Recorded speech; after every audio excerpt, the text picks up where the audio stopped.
ఈ నెల 27న గిద్దలూరు మండలం కృష్ణంశెట్టిపల్లెలో నిర్వహించనున్న సంజీవని డిజిటల్ నర్వ్ సెంటర్ ప్రారంభోత్సవ కార్యక్రమానికి ముఖ్యమంత్రి నారా చంద్రబాబు నాయుడు హాజరు కానున్న నేపథ్యంలో ఏర్పాట్లు వేగవంతమయ్యాయి.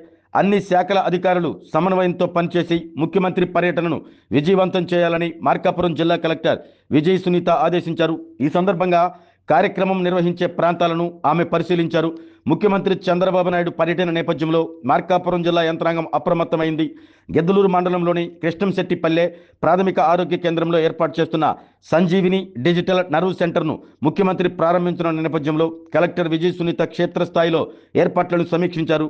గ్రామంలో ఏర్పాటు చేయనున్న హెలిప్యాడ్ ప్రాంతాన్ని, ముఖ్యమంత్రి సభ నిర్వహించే ప్రాంగణాన్ని, విఐపి వాహనాల పార్కింగ్ స్థలాలను పరిశీలించి అధికారులకు పలు సూచనలు చేశారు. భద్రత, ట్రాఫిక్ నియంత్రణ, ప్రజలకు ఎలాంటి ఇబ్బందులు కలగకుండా చర్యలు తీసుకోవాలని ఆదేశించారు. అనంతరం ప్రాథమిక ఆరోగ్య కేంద్రాన్ని సందర్శించిన కలెక్టర్ అక్కడ రోగులకు అందిస్తున్న వైద్య సేవలపై వైద్య సిబ్బందిని అడిగి తెలుసుకున్నారు. సంజీవిని డిజిటల్ నర్వ్ సెంటర్ ద్వారా గ్రామీణ ప్రజలకు ఆధునిక వైద్య సేవలు మరింత చేరువు కావాలని ఆకాంక్షించారు.